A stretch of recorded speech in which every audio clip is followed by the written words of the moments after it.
कुरुक्षेत्र के रहने वाले समक्ष के एक नहीं बल्कि अनेक आविष्कारों ने न केवल समक्ष के परिवार को बल्कि धर्मनगरी कुरुक्षेत्र को भी गौरवान्वित होने का अवसर दिया है। आज अपने आवास पर समक्ष ने पत्रकारों से रूबरू होते हुए अपने द्वारा किए गए आविष्कारों को विस्तार से प्रदर्शित किया। समक्ष का सपना बचपन से ही वैज्ञानिक बनने का था, जिसके तहत उसने इंजीनियरिंग में दाखिला लेने का फैसला किया, जो कि उसकी कल्पना में एक ऐसी दुनिया थी जिसमें आविष्कार होते थे, और इसलिए उसने किताबों से ज्यादा तकनीकी औजार एकत्रित किए। परंतु वास्तविकता कुछ और ही थी। उसे लगा शायद अगर वह टॉप के कॉलेज में होगा तब ही बड़ा आविष्कारक बन पाएगा, जिसके लिए उसने लगातार मेहनत की और 2011 में 339 रैंक, 2012 में 140 रैंक और 2013 में 10 रैंक के साथ थापर विश्वविद्यालय से इंजीनियरिंग और मैनेजमेंट की डिग्री प्राप्त की। समक्ष ने बताया कि 2014 में उसने दुनिया की सुरक्षित और बेहतर कार बनाने के लिए एक इलेक्ट्रिक कंसेप्ट कार बनाई, जो दुर्घटना का नुकसान कम करने में सक्षम है और पार्किंग की जगह भी कम लेती है। इसके लिए उसने कॉलेज का हॉस्टल छोड़कर बाहर वर्कशॉप बनाई। 2016 में उसने एक बॉटल कैप बनाई, जिसके उपयोग से सीधा सही मात्रा में दवाई ले सकते हैं। 2017 में अपनी MBA की डिग्री हासिल करने के बाद समक्ष को कैलॉग्स कंपनी में काम करने का मौका मिला, जहां उसने सेल्स ऑफिसर की भूमिका निभाई। अपने वैज्ञानिक बनने की चाहत को लेकर उसने 2018 में नौकरी छोड़कर एक ऐसा टूथब्रश बनाया जिसको इलेक्ट्रिक टूथब्रश की सारी खूबियों के साथ रेगुलर टूथब्रश की तरह बिना बैटरी से चलने की योग्यता है। इस टूथब्रश को अनेक डेंटिस्ट ने भी सराहा। इस दौरान समक्ष ने एक बॉटल कैप की भी खोज की, जिसको DSIR की प्रिज्म स्कीम ने सपोर्ट किया, जो कि 10 ml तक की मेडिसिन को आसानी से लोड और डिस्पेंस करने में सक्षम है। समक्ष का अगला आविष्कार एक शू सोल रहा, जो अपने नीचे की जमीन के अनुसार आकार बदलकर पैरों को सीधा रखने में सक्षम है। कोरोना काल के दौरान समक्ष ने समझा कि जितनी दवाई जरूरी है उतना ही उसे लेने का तरीका, ताकि किसी प्रकार की बाहरी बैक्टीरिया और वायरस से बचा जा सके। समक्ष ने बताया कि उसे ये जानकर बड़ा आश्चर्य हुआ कि हर साल 50 लाख से ज्यादा बच्चे दवाई को टॉफियां और जूस समझकर खा जाने की वजह से इमरजेंसी में दाखिल होते हैं। 2020 में यह आंकड़ा लगभग दुगना होता देख समक्ष ने इसके लिए कुछ दवाई को सही और सुरक्षित तरीके से लेने के लिए आविष्कार किए। समक्ष ने सिरप के लिए एक आधुनिक बॉटल का आविष्कार किया, जो कि डबल चाइल्ड सेफ्टी लॉक के साथ साथ डबल प्रोटेक्शन देता है, जो कि इच्छा अनुसार सही मात्रा में दवाई मुंह तक पहुंचाने में सक्षम है। कैप्सूल या गोली को सिर्फ मुंह तक पहुंचाने के लिए सक्षम ने एक डिस्पेंस का आविष्कार किया, जो कि सिर्फ एक गोली निकालकर ऑटो लॉक हो जाता है और साथ ही साथ उचित समय की दवाई लेने की भी पुष्टि करता है। सक्षम आविष्कार को उपयोग करना बेहद है। आज के समय की हाइजीन की आवश्यकता को मद्देनजर रखते हुए सक्षम ने एक मेजरमेंट कैप कप की भी खोज की है, जो कि बाहरी मिलने वाले आउट मेजरिंग कप की रिप्लेसिंग है, जो किसी भी दवाई की बोतल में आसानी से लग सकता है बिना किसी एक्स्ट्रा कैप के, और 5 या 10 ml की दवाई को सुरक्षित तरीके से सीधा मुंह तक पहुंचाने में सक्षम है, जिसमें हर किसी प्रकार के बाहरी चम्मच या मेजरिंग की कोई जरूरत नहीं है। सक्षम के मुताबिक सक्षम को इस मकाम तक पहुंचने में 20 साल लगे हैं और वह दवाई की पैकेजिंग और उसे लेने के तरीकों को भारत और पूरी दुनिया में सुरक्षित करने के लिए सजग है। नमस्कार, मेरा नाम समक्ष है। मैं कुरुक्षेत्र का रहने वाला हूं और मैंने जब देखा कि कोविड में काफ़ी ज़्यादा जो केस थे, एक्सीडेंटल पॉइजनिंग के केसेस थे, वो बढ़ने लगे, लोगों के घर ज़्यादा दवाई आने लगी, तो उसको मद्देनज़र रखते हुए कुछ इन्वेंशंस की हैं जो फार्मास्यूटिकल्स में हैं। ये इन्वेंशंस का जो सिलसिला है, ये 2013 में शुरू हुआ, जब मैंने पहली बार एक प्रोडक्ट बनाया जिसे नाम दिया गया काउंट कैप, जिससे एक बार में जितनी दवाई आप लेंगे वो डायरेक्ट मेजर होती जाएगी, ठीक है ना। उसके बाद मैंने जब इस चीज़ को और काम किया तो मैं बहुत लकी था और मुझे DSIR के साथ एक प्रोजेक्ट करने को मौका मिला, जिसके तहत मैंने एक प्रोडक्ट बनाया जिसको नाम दिया पॉपअप। वो प्रोडक्ट कुछ ये इस तरह से दिखता है। इस प्रोडक्ट का मेन क्या है कि अगर आप इसको नीचे से पुश करते हैं तो यहाँ पे आपको ये स्केल दिख रहा होगा, तो जैसे हम इसको पुश करते हैं तो यहाँ पे इसमें दवाई आ जाती है, जितनी आपको दवाई चाहिए। उसके बाद आप इसको ओपन करेंगे, डायरेक्ट मुंह लगाएंगे इस पर और डायरेक्ट मुंह लगा के इससे दवाई पी सकते हैं। इसमें क्या है, कंटेमिनेशन का कोई चांस नहीं है, इजी टू यूज़ है, कोई भी एक सिंगल हैंड हाथ से यूज़ कर सकता है, कहीं भी किसी तरह की दिक्कत नहीं आएगी। इसी तरह से जब देखा कि भाई कुछ सॉल्यूशंस और सिंपल होने चाहिए, क्योंकि ये फिर भी हम लोग बोलते हैं कि इसको हम पूरे मास में यूज़ नहीं कर सकते, क्योंकि ये जो ज़रूरत है ये कुरुक्षेत्र की नहीं है, ये एक पूरे ग्लोब की प्रॉब्लम है। तो उसके लिए हम लोगों ने एक नया प्रोडक्ट इन्वेंट किया इस प्रोडक्ट का नाम दिया मेयरिंग कप। मेयरिंग कप इसका नाम इसीलिए दिया कि एग्जिस्टिंग अभी जो मेयरिंग कप आ रहा था वो ये है। अगर आपने कभी भी देखा होगा तो हर दवाई के साथ इस तरह से ये ढक्कन लगा आता है, पर इसमें क्या होता है, आपको जो दवाई लेनी होती है इसमें आप इस तरह से खोलते हैं, जो बुजुर्ग हैं उनके हाथ कांपते हैं, नहीं चल पाते, या बच्चे भी हैं, मतलब कि एक सर्वे बताता है कि 4 में से 3 लोग इसमें दवाई सही नहीं ले पाते, ठीक है ना। तो इसमें हम लोगों ने जो सॉल्यूशन बनाया है, अब सॉल्यूशन क्या था, एक बड़े सिंपल रूल पे चला हूँ मैं शुरू से। रूल ये है कि the simpler the better, the simplest the best, कि मुझे हर चीज़ को इतना सिंप्लीफाइड करना है कि उसके अंदर इन्वेंशन गुम हो जाए, ठीक है ना, कि जितनी उसको सिंपल हम कर सकते हैं उतना सिंपल करना है। तो इस प्रोडक्ट का सेम मटेरियल है, सेम डाई है, उससे ये प्रोडक्ट बनेगा। अब इस प्रोडक्ट का क्या है कि अभी तो हम इसमें बाहर से दवाई ले रहे थे जिसमें इसमें बैक्टीरिया वायरस सब रह रहे थे, उसके बावजूद भी हम पूरी दुनिया में से यूज़ कर रहे हैं। तो अब इसमें एक जो नया प्रोडक्ट था वो ये जो इनर कप है ये इसके अंदर चला जाता है। आप इसमें देख सकते हो, ये मैंने इनर मेयरिंग कप इसके बीच में डाला हुआ है। इसको हम बंद करते हैं। बंद करने के बाद अब आपने ये भी हर जगह देखा होगा, दवाई पे लिखा होता है shake well before use, but कोई नहीं करता। बट इसमें क्या है, आपको शेक करना पड़ता है। अगर आप इस तरह करके शेक करेंगे तो you can see the bubbles. यहाँ पे जो बबल्स हैं ये नीचे कैविटी फिल हुई है, ठीक है ना, ये कैविटी फिल हुई है, इसको हमने सीधा किया तो ये दवाई इसके अंदर है इस टाइम। अब आपको कोई एक्सटर्नल एड की जरूरत नहीं है, आप डायरेक्ट इस पे यहाँ पे मुंह लगाएंगे तो आपको एग्जैक्ट, देखो मैं आपको दिखा देता हूँ कि ये हमारा मेयरिंग कप है, ठीक है ना, इसमें हम लोग डालते हैं तो डायरेक्ट उतना ही हमारा 5 ml, ये हमारा 5 ml ही उसमें आ रहा है, ठीक है ना। तो इसका है मेन पर्पस कि किसी तरह की भी कंटेमिनेशन ना हो वर्ल्ड वाइड, कोई भी दवाई। अब दवाइयों में सबसे इजी है इसको इंस्टॉल करना, इसको बनाना, सब कुछ, ताकि इस चीज़ को पूरी दुनिया में आसानी से लाया जा सके। अब उससे अगला एग्जांपल है ये दवाई, जो हम लोग दवाई सब लोग लेते हैं। ये दवाई का क्या है कि हम ऐसे, ये हमारा प्रोसेस रहता है दवाई लेने का, या फिर अगर हम इसमें नहीं डालते तो हम इसके कप में डालते हैं। बट सही जो प्रोसेस है उसमें क्या है, हाथ नहीं लगना चाहिए, चाइल्ड लॉक होना चाहिए।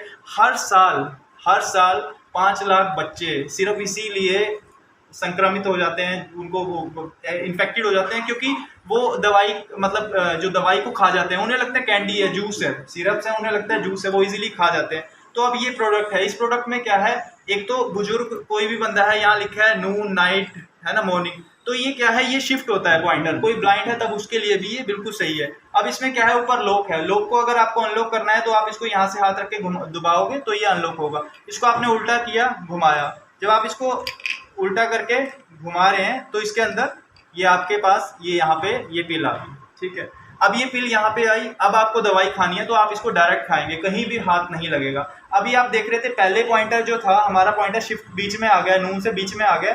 अब जब मैं इस दवाई को डिस्पेंस कर दूंगा मुंह के अंदर, उसके बाद ये मेरा जो पॉइंटर है वो नाइट पे चला जाएगा, और नाइट पे जैसी जाएगा दोबारा लॉक हो जाएगा। तो किसी तरह भी किसी भी बच्चे के पास ये दवाई का एक्सेस नहीं होगा। बड़े लोग सिंगल हैंड से इसको आराम से दवाई को खा सकते हैं। इसको बनाने के लिए दोबारा वही रूल रखा गया है, simpler the better, simplest the best, और इसमें बिल्कुल सिंप्लीफाइड कंपोनेंट्स हैं। मैं आपको इसको दिखा सकता हूँ। ये हमारा जो इसके अंदर का जो फंक्शनैलिटी है ये इतनी सिंपल है कि हमने इसको 3 पार्ट्स में, कंटेनर भी इसी में है, कंटेनर को मिला के 3 पार्ट्स में हमने इसको बनाया है। और इसमें क्या है कि एक आइडियल डिस्पेंसर में जो जो फीचर होने चाहिए वो टोटल हमने फीचर्स में डाले हैं, ठीक है। इसी तरह से हमारे पास और भी प्रोडक्ट्स हैं, जैसे ये गाड़ी, जब शुरू किया, ये जब सारा सिलसिला शुरू हुआ तो मैं कॉलेज में था, हॉस्टल में, और हॉस्टल से मुझे था कि मुझे एक गाड़ी बनानी है। तो एक बड़ा सिंपल सा, अगर मैं हिस्ट्री बता रहा हूँ कि मैं किस तरह से इस लाइन में आया। मैं थापर से मैंने इंजीनियरिंग करी, वहाँ से मैंने MBA की। उससे पहले मैंने 5-6 कॉलेज भी छोड़े, सिर्फ इसीलिए कि मैं ढूंढ रहा था कि कोई जगह हो जहाँ से मुझे एक एक्सीलेंस मिल सके, मैं एक एक्सीलेंट बंदा बन सकूं। बट मैं जैसे कॉलेज जाता था तो मैं बुक्स खरीदता नहीं था, मैं रजिस्टर नहीं खरीदता था। मैं क्या खरीदता था, मैं पेंचकस क्लास खरीद के कॉलेज जाता था।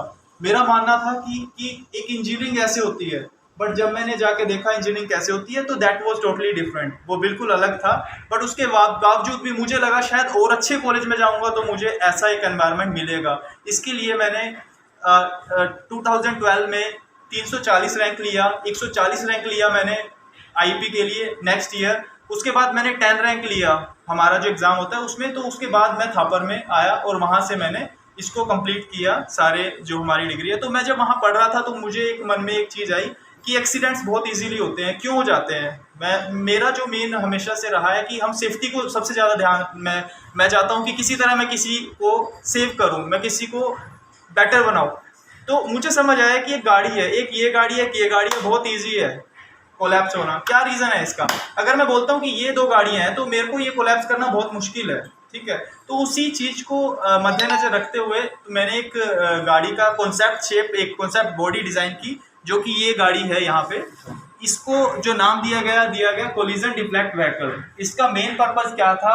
इसका बेसिक प्रिंसिपल मैं आपको बता चुका हूँ कि हम बहुत इजी है ऐसे क्लैप करना, क्योंकि ये एरिया काफ़ी ज़्यादा है, बट इसको हमने डायगोनली डिज़ाइन किया है।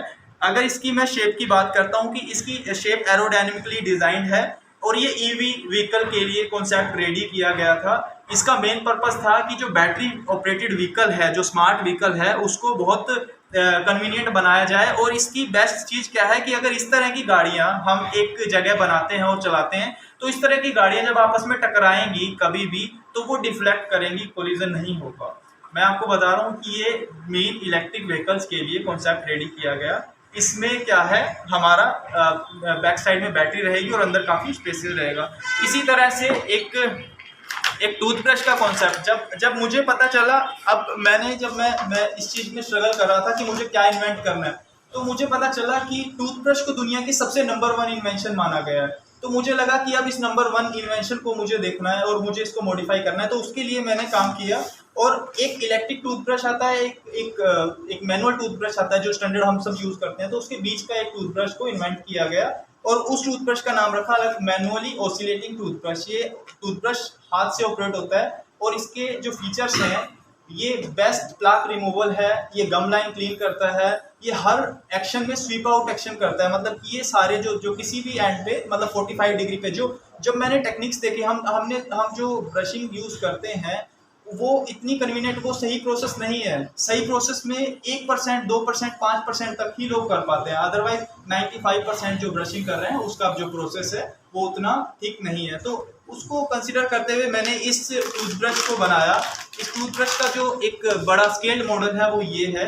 इसमें क्या है कि इसको जब हम यूज करते हैं तो यहाँ पे ब्रिसल्स हैं, ये यहाँ पे रोटेट होते हैं, ठीक है ना। तो इसका मेन पर्पस क्या है कि ये दांतों की हर तरह से क्लीनिंग करे। ये 2 मोड्स, इसमें 2 मोड्स रखे गए कि जो फ्रंट टीथ है उनके लिए इसमें से ये इस तरह से यहाँ से उठ के ऐसे हो जाता है, तो यहाँ पे, ताकि ये यहाँ पे इस तरह से रोटेट करता है, और जब ये यहाँ करता है, मतलब मेन क्या है, रोटेशन हमें ट्रांसफर करनी है, ये इसी तरह से ही ऑपरेट होता है। इसमें प्रेशर कंट्रोल है, मैनुअली ये प्रेशर को कंट्रोल करता है, दांतों पे किसी तरह से भी नहीं जाने देता। यहाँ पे ये सामने मेरी सारी पेटेंट एप्लीकेशन रखी हुई हैं। लगभग ये 8 एप्लीकेशंस मेरी पेटेंट की हैं यहाँ पे, और साथ में मेरी पीसीटी 2 एप्लीकेशंस हैं, और 14 मेरे पास डिज़ाइन अभी हैं जो मैं फाइल कर चुका हूँ। उसके बाद जो हमारा नेक्स्ट है, ये हमारा वन पार्ट है। ये एक प्रोडक्ट है जो कि बिल्कुल ही एक नई डेफिनेशन है दवाई की पैकेजिंग की। इस डेफिनेशन की मैं अगर बात करता हूँ तो ये बिल्कुल इस तरह, ये एक पार्ट में बनाया गया है। अभी भी अगर मैं बात करता हूँ, हम जब भी कोई बोतल देखते हैं तो इनके ऊपर ग्रूव्स बने हुए हैं, चाहे वो कोई भी बोतल है ग्रिपिंग के लिए। ये सारा वायरस को, बैक्टीरियाज को, ये डर्ट को कैच करता है। इसके अंदर हिडन स्पॉट्स हैं जहाँ पे बैक्टीरियाज, वायरसेस रहते हैं। तो इन सब चीज़ों को एलिमिनेट करने की कोशिश की गई है, और इसी का एक सोल्यूशन है एक ये वन पार्ट डिस्पेंसर। ये वन पार्ट डिस्पेंसर की मैं आपको वीडियो मैं शेयर कर दूंगा, तो उस में आप देखेंगे ये एक पार्ट में बनता है। अगर मैं इसकी बात करूं, कुछ इस तरह का ये पार्ट रहता है जब ये बन के निकलता है। उसके बाद ये इस तरह से फोल्ड हो जाता है, बीच में मटेरियल इसके बीच में नीचे जाता है, वेरिएबल मेयरिंग कर सकता है ये।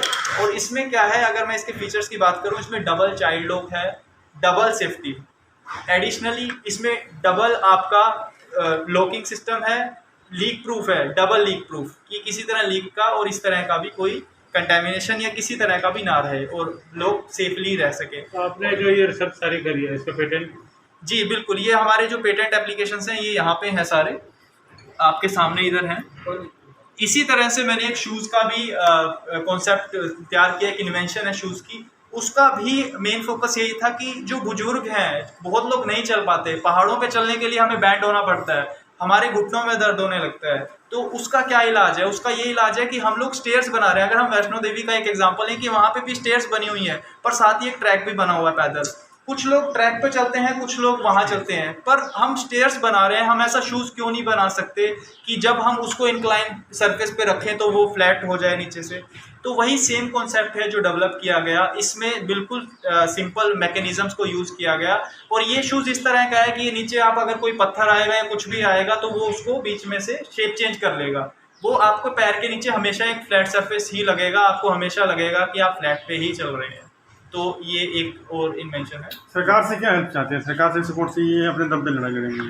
सर, ये एक मेरी अकेले की लड़ाई नहीं है, ये पूरी दुनिया की लड़ाई है। और मैं मानता हूँ कि सिर्फ दुनिया में एक चीज़ ऐसी है, वो है इन्वेंशन, जो कि किसी भी दुनिया में किसी भी देश को, किसी भी इंसान को कुछ भी बदल सकती है। That is the only powerful thing available in this whole world.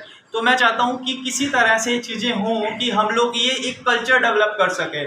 मैंने यहाँ पे बहुत साल स्ट्रगल किया है। मैं 20 साल, मैं थर्ड क्लास में था, जब थर्ड क्लास में मुझे पता नहीं था साइंटिस्ट क्या होता है। मैं तब से इस चीज़ को सोच रहा हूँ कि कैसे मैं, मतलब मेरे तब से माइंड में है कि मुझे ऐसा कुछ बनना है। बट जब मैं चला आगे तो मुझे गाइडलाइंस नहीं मिल पाई। मैं चाहता हूँ कि मेरे को जिस रास्ते पे पहुँचने के लिए शायद 20 साल लगे और शायद मैं अभी भी इस पे काम कर रहा हूँ, मैं चाहता हूँ कि इस तरह का एक कल्चर डेवलप हो सके जिसमें एक कोई भी बच्चा अगर वो क्रिएटिविटी चाहता है, अगर वो कुछ करना चाहता है तो वो उसको बाहर ला सके, ठीक है ना, कि उसको वो एक रियल प्रोडक्ट बना सके। हाँ जी। गवर्नमेंट से अपने अब तक कोशिश सर बिल्कुल, मैं इस चीज़ के लिए थैंक यू कहना चाहूँगा हमारे मोदी जी का, हमारे गवर्नमेंट का, कि मैंने एक प्रोजेक्ट है, जैसे हमारा ये जो प्रोडक्ट मैंने आपको दिखाया, इस प्रोडक्ट को मैंने अप्लाई किया और बहुत लकीली मुझे DSIR से इसके लिए ग्रांट भी मिली, और ग्रांट के बाद मैंने इस प्रोडक्ट को मैं बना पाया। तो ये मैं बहुत शुक्रिया करता हूँ। और साथ ही सर, जैसे हमारा एक स्टार्टअप का भी स्कीम रहता है, उसमें भी काफ़ी ज़्यादा हेल्पफुल है ये चीज़ कि भाई आप पेटेंट को अर्ली ग्रांट करा सकते हो, आप एक्सपेटाइट करा सकते हो, आप अर्ली पब्लिकेशन करा सकते हो, जो कि पहले पॉसिबल नहीं था। पहले अगर एक पेटेंट को ग्रांट होने में 4-5 साल लगते थे, तो वो टाइम कम होकर साल तक में आ गया। तो दैट इज़ रियली ग्रेट। और प्रोडक्शन कब तक शुरू होगी? पेटेंट कब तक होगी उम्मीद है? पेटेंट सर, अगर मैं बात करता हूँ तो पेटेंट का पूरा एक प्रोसेस होता है जिसमें 7-8 स्टेप्स होते हैं। तो कंट्रोलर एक रिपोर्ट जनरेट करता है, बताता है कि क्या हमें मिला है, कैसा है। तो उसके बाद क्या है कि नेक्स्ट हियरिंग आती है, वो आपसे बात करते हैं, उसके बाद एक लास्ट में सबमिट होती है, मतलब सारी बात हो चुकी है। अगर मैं पेटेंट की बात करता हूँ तो कंट्रोलर से हमारे डिज़ाइन वगैरह सारे ये पब्लिश इन्वेंशंस हैं, और पब्लिश के साथ ही साथ इनकी FPRs और इनका सारा प्रोसेस हो चुका है, और विद इन 2 मंथ्स और 3 मंथ्स ये हमारे पास ग्रांट होंगे। तो पूरे प्रोसेस में ये कंप्लीट